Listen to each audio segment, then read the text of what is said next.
Some men ride into a town, and the whole street goes quiet without knowing why.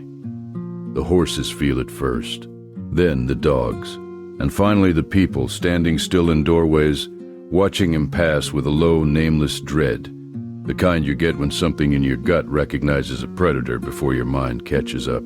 That is the story I want to tell you tonight, partner. It is the winter of 1885. In the Arizona Territory, and a young widow named Nora Callahan is running out of time. She owns the only spring-fed ranch in the entire Redrock Valley, and a cattle baron named Harlan Voss has been squeezing her like a hand around a throat. Slow, patient, and absolutely certain she will break. He wants her water rights. He has already taken everything else he could reach, and tonight, the quiet drifter she hired to guard her fence lines is not what he appears to be. The men she fears most already fear him more than she can imagine. If that story gets into your chest and stays there, partner, hit subscribe before we go any further. Leave a comment and tell me where you are listening from tonight. What time is it where you are? I want to know. Now let me take you back to the last cold morning of November 1885, when all of this began. The Redrock Valley sits at the base of a mesa that catches the first light every morning and the last shadow every evening. In late autumn, it turns the color of old copper. In the winter of that year, the frost came down hard and early, freezing the creek beds before December arrived. The land was beautiful the way severe things are, blunt, indifferent, more alive than it seemed. Nora Callahan had been on that land for 11 years. She came out with her husband Thomas when she was 22, young enough to believe that hard work was enough, strong enough to keep believing it after the first 3 bad years. Thomas built the main house himself, post by post hauling timber from 40 miles north, because there was no timber closer. He sank the well by hand, going down 30 feet through caliche and sandstone until he hit water so clean and cold it tasted like something sacred. He fenced 400 acres and ran cattle on them, and by the summer of 1882, the Callahan place was the most productive ranch in the valley. Then a fever came through the territory that August. It took Thomas in 6 days. Nora did not sell. Everyone expected her to. 3 different buyers sent men out the first month after the funeral, all polite, all offering fair prices, all assuming she would eventually come to her senses. She smiled at each of them and sent them back to wherever they came from. She hired a hand named Ezra Boothie, an older man with crooked fingers and a steady disposition. And she kept going. She ran the cattle. She kept the fences. She paid her taxes and her debts. And she rose before dawn every single morning. And she did not once, in 2.5 years, allow herself to stop. What she could not fight was Harlan Voss. Voss had come to the Arizona Territory from somewhere back east nobody quite knew, arriving quietly in 1880 with money and lawyers and a plan. He bought the first parcel in the valley, then the second, then the third. He was not loud about it.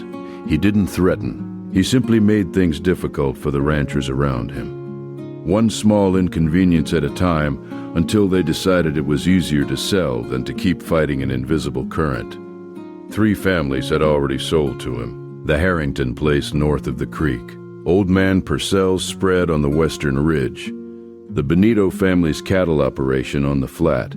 What none of those 3 had was water. The Callahan Spring was the only year-round source in the valley. Other ranches accessed a seasonal creek that dried to a trickle by July, but Nora's well and spring fed a full-stock tank and kept her pastures green through the worst of the dry season. To Voss, that spring was the key. Whoever controlled the water controlled the valley. He had been patient for 2 years, buying around her, quietly arranging for her supply prices to rise and her cattle prices to fall. By autumn of 1885, Nora was operating at a loss she could sustain for maybe 6 more months. Then Voss sent his men. There were 3 of them the first time. The first was a large man named Cutter Dawes, wide-faced, small-eyed, who spoke in a measured, reasonable voice that made everything he said sound like sound advice. He wore a deputy's badge from the Callaway County Sheriff's Office. though everyone in the valley understood what kind of work he actually did. The second was a wiry, quick-handed man named Pell, who smiled at everything and seemed to find most of life quite amusing, the way certain dangerous men are amused by the helplessness of others. The third never gave a name. He just stood in the yard and watched, one hand resting on his belt. Nora would learn later his name was Dowd, and that men in 3 counties crossed the street when they saw him coming. They came on a Tuesday morning in early November, just after sunup. Nora was feeding the chickens when the 3 horses came through the gate. She had seen men like this before. Not these exact men, but the type, and she set down the feed bucket and did not run for the house. Cutter Dawes stepped down from his horse and smiled and told her that Mr. Voss was prepared to offer a very generous price for the property, including the water rights. He said it calmly, reading it off like a weather report. He said Mr. Voss understood it must be difficult, a woman alone out here, winters getting hard, the market being what it was. Nora told him no. Dawes nodded, still smiling. He said she should take a few days to think about it. He said Mr. Voss was a patient man, but patience had its limits. And the territory winter came early this year? Didn't she find? He looked at the chicken coop and the woodpile, and the water tank and the cattle in the south pasture. And then he looked at her. He never said a single thing she could have repeated to a judge. He didn't have to. That evening she wrote 3 letters, one to the county seat, asking for a legal review of her water rights deed, one to her brother in New Mexico, asking if he could spare any men, one to the territorial marshal's office in Tucson, asking for guidance on protecting private property. She got 3 answers back over the next 2 weeks. The first letter came back undelivered. The second came with a note from her brother, saying he had no men to spare, that he was dealing with his own troubles, and God keep her. The third was answered by a polite deputy at the marshal's office, who told her that without documented evidence of specific threats or acts of violence, there was little the marshal could do. Ezra Booth, her hired hand, quit that same week. He was 61 years old, he said. He had seen the Voss men working before, up in Yavapai County, and he was too old to get in their way. He gave her a week's notice, which she appreciated, and he shook her hand when he left, which meant more than he knew. On the 1st of December, alone and running short on options, Nora Callahan rode into the town of Harker's Crossing to find a man willing to work through winter for a fair wage and a warm place to sleep. She found him at the end of the bar in the Elks Rest Saloon, and her first impression was not what she had been hoping for. He was young. She would have put him at 30, maybe 32. Lean and dark-haired, and still in a way that very confident men are still. He wore a plain canvas coat over a dark shirt. No hat at the moment. And if you only looked at him quickly, you might have thought he was a cattle hand or a line rider. Nothing special, except the other 3 men at the bar had left 2 empty stools between themselves and him on each side, without appearing to have done it on purpose. His name, he told her when she sat down, was Cal Rourke. He had been drifting south out of Utah and was headed to Sonora, but he wasn't in a hurry. He had eyes that took in the whole room without moving, and when she explained the situation, the ranch, the water rights, the Voss men, the bought sheriff, he listened without interrupting, hands around a glass of water, not whiskey. When she finished, he asked 2 questions. First, how many men did Voss have on the payroll that would actually do violence? She told him about Dawes and Pell and the man called Dowd, and about the 6 riders she had seen at the Voss property on the road into town. She told him about Sheriff Abe Hollis, who wore Callaway County's badge and collected Callaway County's salary, and seemed to spend his working hours making sure that complaints about Harlan Voss ended their paperwork life quietly in some bottom drawer. Second question, was she willing to fight? She looked at him directly and said she had been fighting for 2.5 years and was not planning to stop. He looked at the back wall for a moment, running some internal calculation he kept to himself. Then he said, $1 a day, a roof, and 3 meals. Said it the way a man quotes a simple business arrangement both parties already understand. She shook his hand. His grip was dry and firm and careful, the grip of a man who knows how hard he could close it. They rode back to the ranch before dark. What she didn't know, what she couldn't know, was that Cal Rourke had ridden into Harker's Crossing for reasons that had nothing to do with finding work. He had ridden in because he knew Harlan Voss had men there. He knew that because he had been tracking Harlan Voss and the men who worked for him for 8 months. Now, let me stop here for a moment, partner, and ask you something. If you haven't subscribed yet, take 2 seconds right now and hit that button. Every subscriber keeps these stories coming. And drop a comment. Tell me what time it is where you are tonight. I want to hear from you. All right, let me tell you what Cal Rourke was. In the spring of 1884, a man named Thomas Callahan had died. Not of fever, that was the story Nora had been told. The story the doctor in the nearest town had written down, and the story that went into the church record and the county ledger. Fever, a word that ends questions. In a territory where men died from 100 different causes, fever was a full stop. But Thomas Callahan had died because 2 men hired by Harlan Voss put something in the well water. Not enough to be obvious, not enough to leave marks, just enough to make a strong man sick and keep him sick, and eventually kill him while a doctor nodded sympathetically and wrote that one word on a piece of paper. Cal Rourke had known Thomas Callahan. They had ridden together for nearly 3 years through Colorado and into the New Mexico territory, before Thomas settled down with a woman in Arizona, and Cal kept riding. They had saved each other's lives twice in that time, and that creates a bond between men that doesn't dissolve with distance. When Cal heard Thomas was dead, he did not believe it was fever. He had been patient about it. He asked quiet questions in quiet places and followed a thin trail of evidence from Colorado to Tucson to the Redrock Valley. Along the way, he had learned enough about Harlan Voss to understand what he was. Voss was not a thug. He was a businessman who used thugs, which was worse because businessmen are careful and patient and hard to prosecute. They leave no fingerprints on the work they order done. But Cal Rourke was not a prosecutor.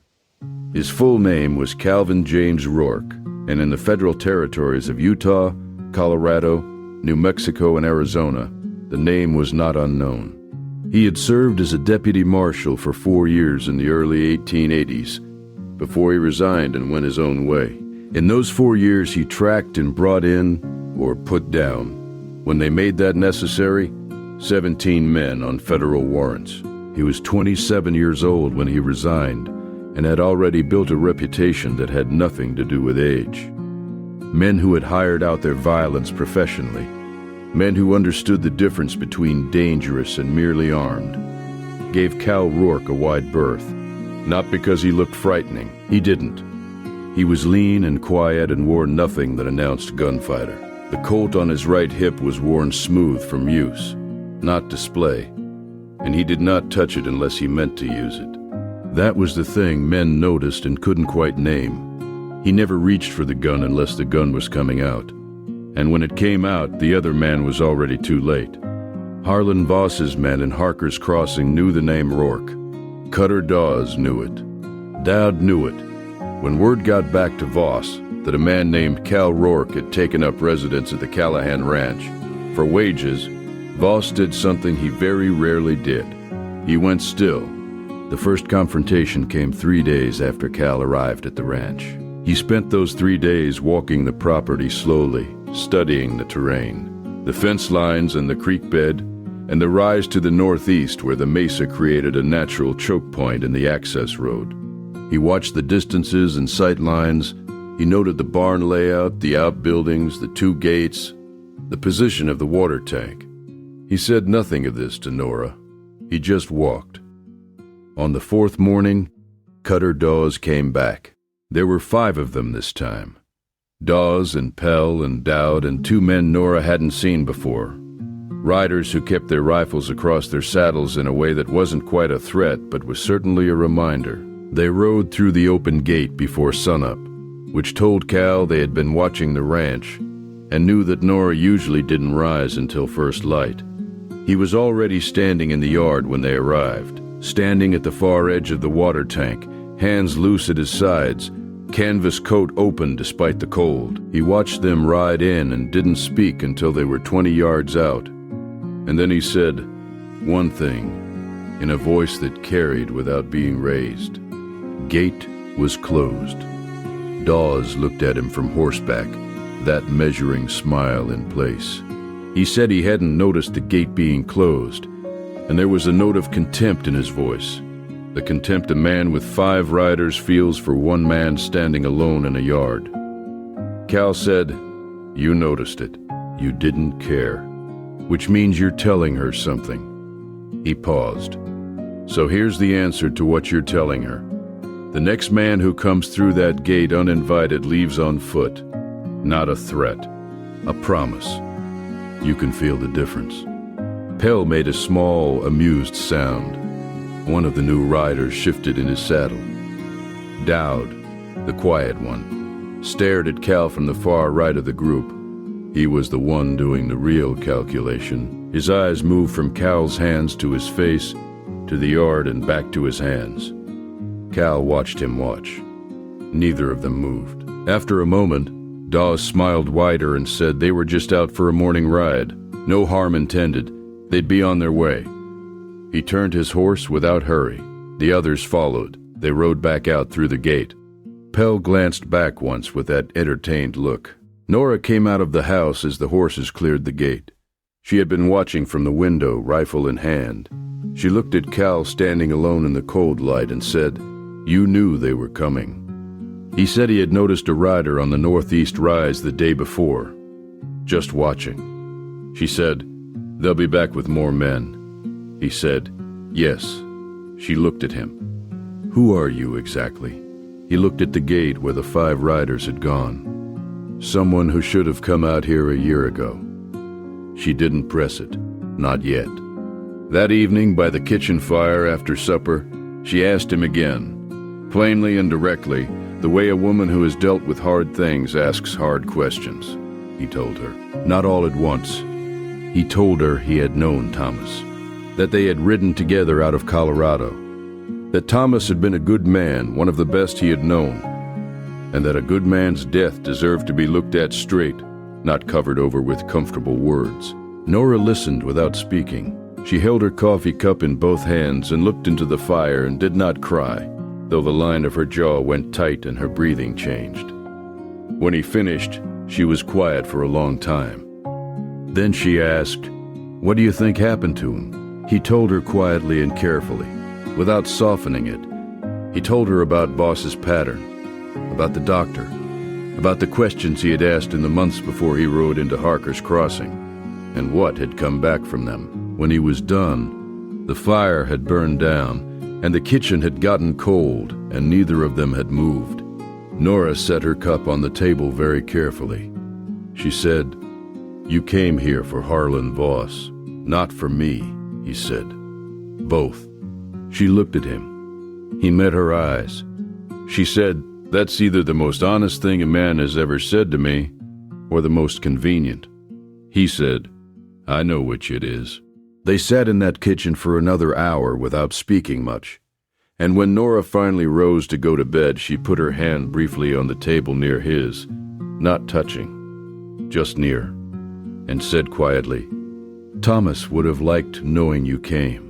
After she went upstairs, he sat alone by the dying fire for a long time, listening to the cold wind working at the window seams, and he thought about debt. The kind you carry not because someone put it on you, but because you understand what you owe the world, and you haven't finished paying it yet. The next 2 weeks were an education in several things at once. Cal taught Nora to shoot, not the tentative way well-meaning men teach women to shoot, handing them a small caliber pistol and telling them not to worry about the recoil, and then standing back with their arms folded, like they had done something generous. He taught her seriously the way a man teaches someone whose life might depend on it, which in this case was not a figure of speech. Feet wide, weight forward, the stock pressed not just into her shoulder, but all the way back against her cheekbone. He taught her the sight picture, front blade, rear notch, the patience of aligning them before the trigger moved. One slow breath in, let half of it out, hold, then fire in the stillness at the bottom. He told her plainly that at night she should not fire unless she was absolutely certain of what was in front of her, because a bullet fired in doubt could go somewhere it had no business going. She was a quick study. By the end of the second week, she could hit a fence post at 60 yards 3 times in 5 shots, better than most men who had been shooting for years. She had a natural steadiness under the noise of it, which surprised him, though he didn't say so. Some people flinch before they fire, anticipating the sound, and the flinch pulls the barrel low and the shot goes wide. Nora did not flinch. The rifle was loud. She accepted that and moved on. They talked during those afternoon sessions. She told him about the valley and its seasons, the way spring came on in late March with wildflowers nobody outside the territory ever saw. She told him about the cattle, which ones were trouble and which ones knew enough to stay out of your way. She told him about the man Harlan Voss had been before he was the man he now was, how he had arrived in the valley with the face of a reasonable investor and spent 2 years building goodwill before the goodwill turned out to be a negotiating position. She said there were still people in Harker's Crossing who thought well of him because he had a gift for leaving the right impression on the people who were never going to be in his way. Cal listened carefully, without giving much back. He also worked on the ranch itself. He knew the night siege was coming. Voss had been patient for 2 years and now had a specific, named problem standing in his yard, and patience would start to feel more expensive than action. Cal expected them to move within the month, before Christmas probably, on a cold night when the yard would be frozen and dark and any noise would carry. He spent 3 days rigging the approaches, tripwires along the east fence line at ankle height, attached to empty tin cans filled with pebbles. He cut back the brush on both sides of the main gate so that nobody could approach it without being in the open. He arranged 4 large posts in the water tank area so any horse coming through the gate had to choose between a narrow channel on the left and a wider but exposed approach on the right, where he planned to be standing. He pulled 3 heavy wooden shutters up from the cellar and fitted them over the first floor windows. Drop and latch from inside in under a minute. He showed Nora where to stand if shooting started, the northeast corner of the main room, where the walls were thickest. He told her the signal, which was simply her own name, called in a normal voice, not shouted. If he called her name calmly, she was to go to the corner and not come out until the shooting stopped. He oiled Ezra's old Spencer rifle, tested the mechanism, loaded it, and hung it on 2 pegs near the window with the shutter. He told her what he expected and when. He didn't soften it. They would likely come at night with 8 to 12 men, enough to cover all 4 sides of the property, with some left over for the gate. Their goal would be to burn the barn first, a distraction and a message both. If they could get her to run for the water tank to save the horses, they could take her in the open. She listened to all of this without flinching and did not ask him whether he was sure. She asked, "And what do we do instead?" He said, "We don't run for the horses. We hold the house. Let the traps do most of the talking." She said, "Horses can be replaced. Houses can be rebuilt. Water rights are forever." She thought about that for a moment. Then she nodded. On the 17th of December, Harlan Voss made his move. The night was clear and bitter cold that comes down from the high country without apology. Stars sharp as nail points, ground frozen solid, 2 inches down. There was no moon. The yard was invisible past 30 yards, and the silence over the valley was total, the silence of a place from which everything with good sense had already gone indoors. Cal had been awake since midnight. He had not slept more than 3 hours at a stretch since arriving at the ranch, which was not new for him. In his years as a deputy marshal, he had learned to run on short sleep and cold coffee, and his body never entirely unlearned it. That wired alertness in the small hours of a dangerous night had its uses. The world goes very quiet and very clear. The noise of ordinary life stripped away, the calculation becoming simple. Stay or go. Move or hold. Not difficult math. just very important math. He stood inside the barn in the dark beside Ranger, who was too well trained to make noise and too smart not to know something was happening. The horse stood completely still, ears forward, nostrils working in small, barely visible increments, reading the night air. Cal breathed slowly and listened to the ranch around him and thought about Thomas Callahan briefly. The way you think about someone you miss in the moment before a hard thing starts. Then he put it aside and thought about the yard layout and the tripwires and the sightlines. And he was ready. They came at 2 a.m. He heard the first tripwire go at 6 minutes past 2. A soft metallic rattle from the east fence, brief and quickly stilled, the man who hit it trying to stop the noise, which told Cal they knew the noise was a problem. He heard a short, low whistle from the darkness beyond the fence. He counted to 60 in his head, then heard the second wire go at the north approach, 2 of them from the sound of it, and the rattle was louder before it stopped. Then silence. They were good, not drunk ranch hands looking for a fight. These were men who worked in the dark and understood patience. He waited in the barn and breathed slow, and heard them working their way through the approaches over the next 20 minutes, quiet and careful, and already behind his trip lines. He let them all the way into the yard before he moved.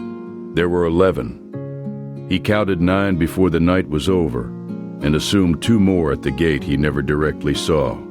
Cutter Dawes was in the yard, standing back near the gate. Pell was near the barn door with what looked like a torch, unlit. Dowd was 10 yards left of the main house door, close enough to take it on a signal.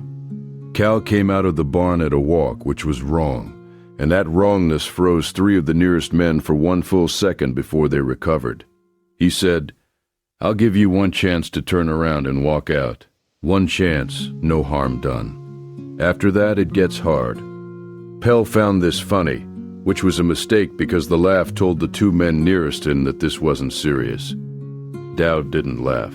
Dowd looked at the darkness around the yard and the fence posts and the channel Cal had arranged, and something in his face went careful. Cutter Dawes said, "There's 11 of us, friend." Cal said, "I know." A man on the left made a move and Cal's right hand dropped, and the Colt came up and the shot went through the man's hat. Not his head. Deliberate. Absolutely deliberate at that range in that light, and the sound of it in the frozen air was enormous. Every horse within half a mile heard it. Every man in that yard felt it in the chest before they heard it consciously. The hat man sat down in the yard without meaning to, hat gone, entirely unhurt, and did not immediately get back up. Pell dropped the unlit torch. The men at the east and north approaches hit the trip lines coming back out in the dark, and the cans went again. Louder this time, sounding like twice as many men as there were. Exactly what Cal had intended. Dowd said from his position near the house, "Who are you?" Not quite a question. Cal said, "You already know," and in the cold silence that followed, he heard something move inside the house. Dowd heard it too, and his hand moved toward his belt.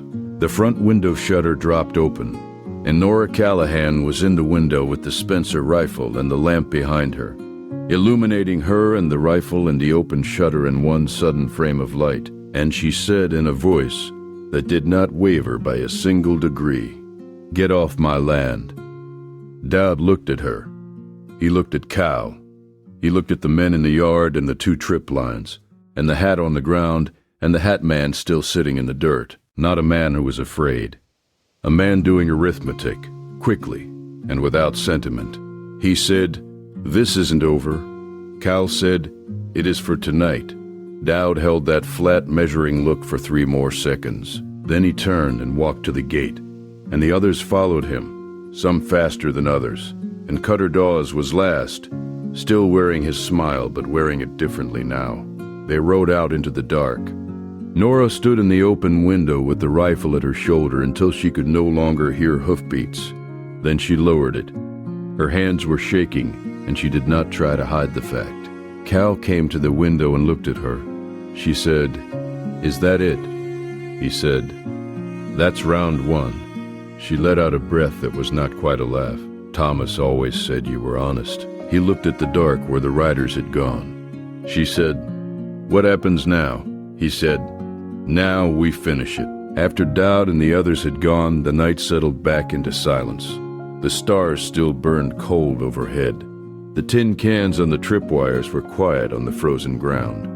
Nora came down from the window and set the Spencer rifle against the wall. She stood in the middle of the kitchen and looked at her hands, which had stopped shaking. Cal came in through the back door and lit the lamp on the table, and they stood in the yellow light for a moment without speaking. There was cold coffee on the table from earlier. Nora picked it up and drank what was left without making a face about the temperature.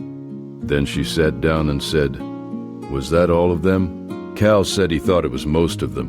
Dowd was smart enough to keep reserves and wouldn't have committed every man on the first assault, so there were probably 2 or 3 more somewhere south of the property, watching, and Dowd had left himself the option of bringing them back.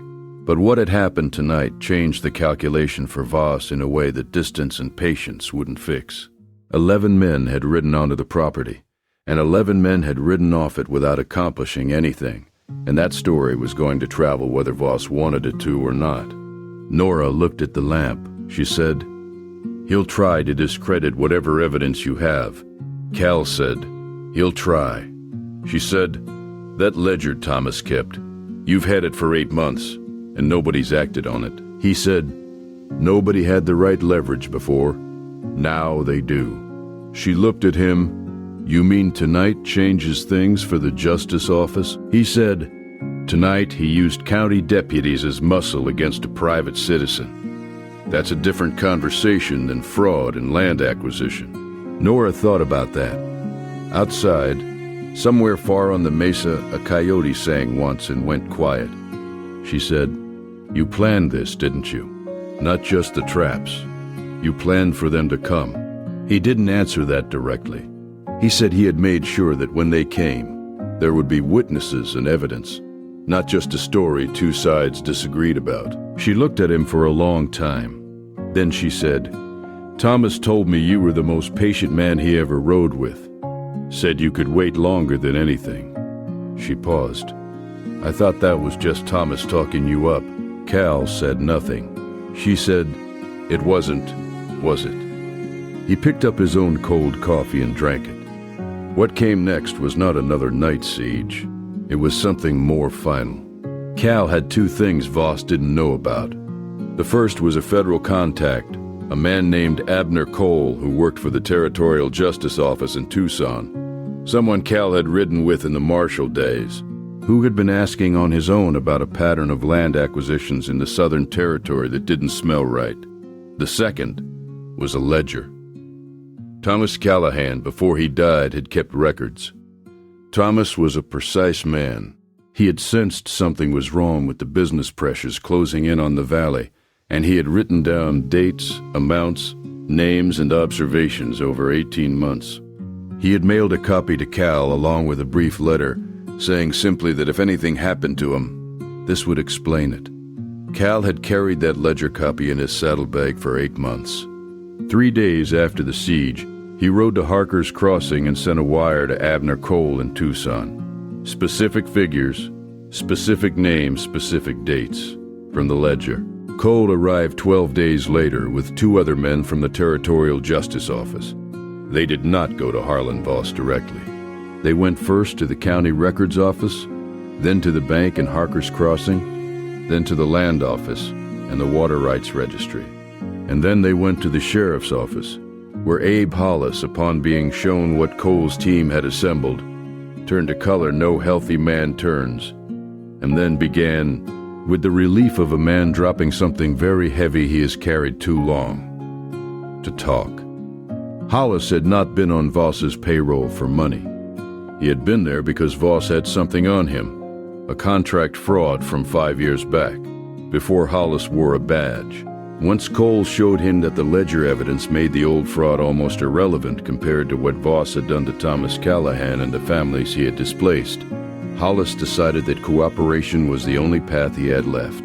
By the end of January 1886, Harlan Voss had been removed from the territory under federal warrant.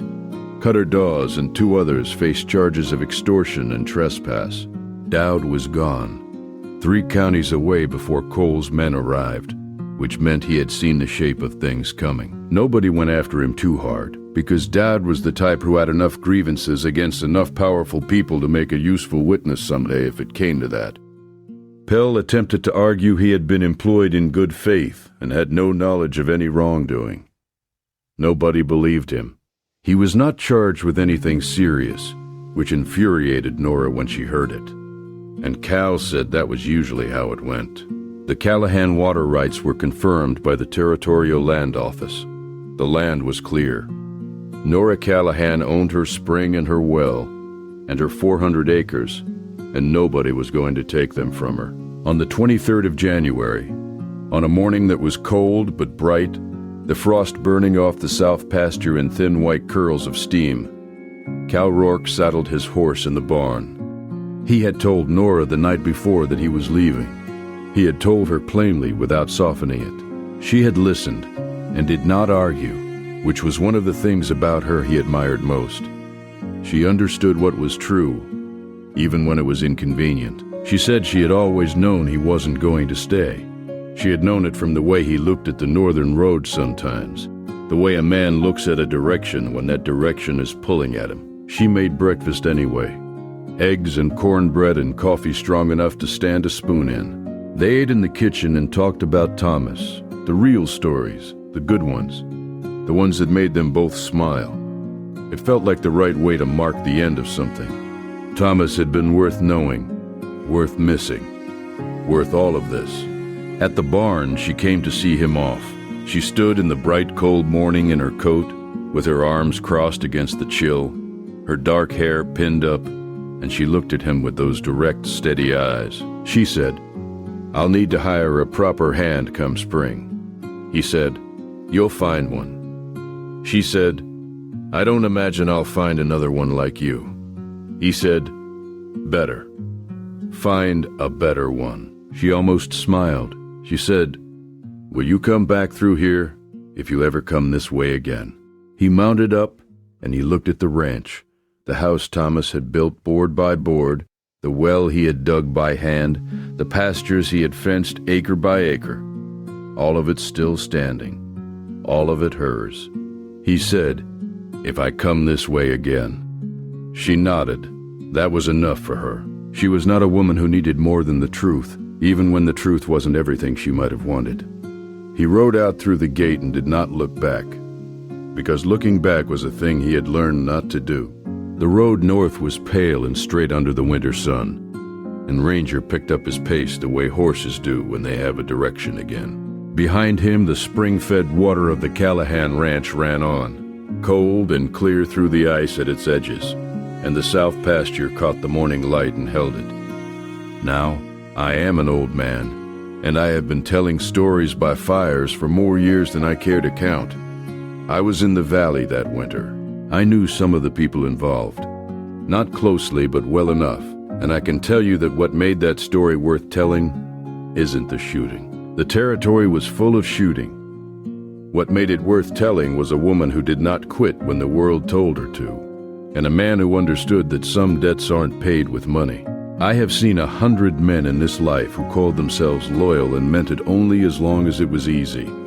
And I have seen a very few, who were loyal the hard way, the way that costs something real, the way that makes you ride 8 months into a territory winter because a friend's death left a question that needed an answer.